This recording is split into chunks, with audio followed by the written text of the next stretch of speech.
تاریخ کے سینے میں ایک ایسی داستان محفوظ ہے جو انسان کو جھنجھوڑ کر رکھ دیتی ہے۔ ایک ایسی قوم کی کہانی جس نے طاقت، دولت اور آزادی کے نشے میں آ کر اپنی فطرت، اپنی انسانیت اور اپنے رب کو بھلا دیا۔ قوم لوط کا واقعہ قرآن مجید میں ایک بہت بڑی عبرت اور نصیحت کے طور پر بیان کیا گیا ہے۔ اس قوم کے بارے میں بات کرتے ہوئے ضروری ہے کہ ہم صرف مستند اور صحیح معلومات پر قائم رہیں اور کسی بھی قسم کی مبالغہ آرائی یا غیر مستند کہانیوں سے بچیں۔ خاص طور پر جب عورتوں کے کردار کا ذکر کیا جائے تو قرآن کی اصل تعلیمات کو سمجھنا بہت ضروری ہے۔ یہ وہ زمانہ تھا جب زمین پر گناہوں کا بوجھ بڑھ چکا تھا، آسمان خاموش تھا، مگر انسان کی سرکشی چیخ رہی تھی۔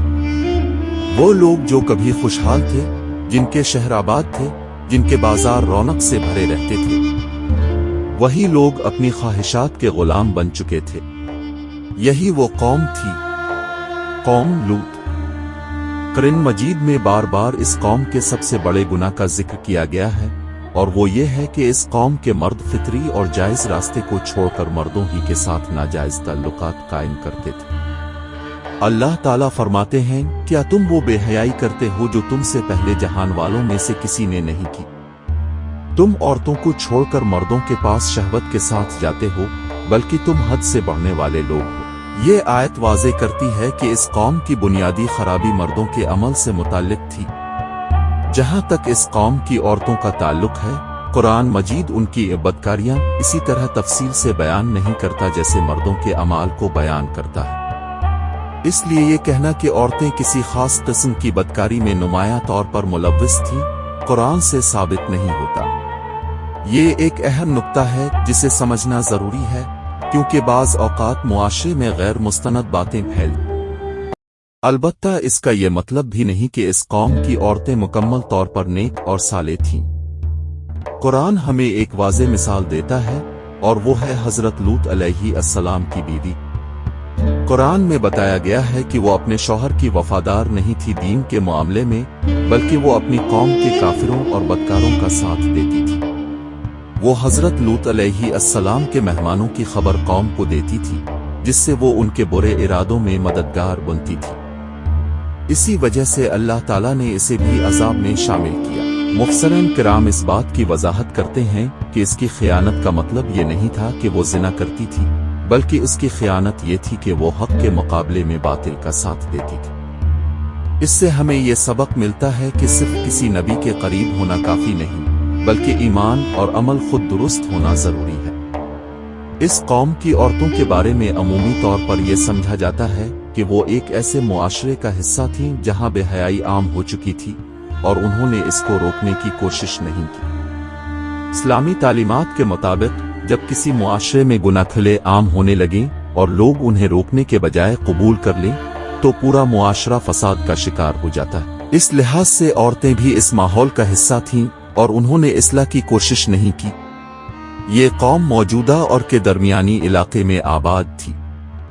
ان کے شہر سادوم اور امورہ اپنی ترقی، دولت اور آسائشوں کے لیے مشہور تھے، لیکن ان کی چمکتی ہوئی دنیا کے پیچھے ایک خوفناک حقیقت چھپی ہوئی تھی۔ یہ لوگ ایسے گناہوں میں مبتلا ہو گئے تھے جو اس سے پہلے کسی قوم نے نہیں کیے تھے۔ انہوں نے اپنی خواہشات کو اپنا خدا بنا لیا تھا۔ شرم و حیا ختم ہو چکی تھی اور برائی کو عام کر دیا گیا تھا۔ وہ کمزوروں پر ظلم کرتے، مسافروں کو ستاتے اور ظلم کو اپنا معمول بنا چکے تھے۔ نیکی کرنے والوں کو وہ حقیر سمجھتے اور برائی کرنے والوں کو عزت دیتے تھے۔ یہ وہ وقت تھا جب انسانیت اپنی سب سے نچلی سطح پر پہنچ چکی تھی۔ ایسے اندھیرے میں اللہ تعالیٰ نے اپنے ایک برگزیدہ نبی کو بھیجا، حضرت لوط علیہ السلام۔ حضرت لوط علیہ السلام نہایت پاکیزہ، صابر اور نرم دل انسان تھے۔ آپ کو اللہ تعالیٰ نے اس قوم کی ہدایت کے لیے منتخب فرمایا تھا۔ آپ مسلسل اپنی قوم کو سمجھاتے، انہیں برائی سے روکتے اور انہیں اللہ کی طرف بلاتے رہے۔ آپ فرماتے، کیا تم ایسے کام کرتے ہو جو تم سے پہلے دنیا میں کسی نے نہیں کیے؟ کیا تم اللہ سے نہیں ڈرتے؟ حضرت لوط علیہ السلام نے اپنی قوم کو بار بار سمجھایا کہ وہ اللہ سے ڈریں اور جائز راستہ اختیار کریں،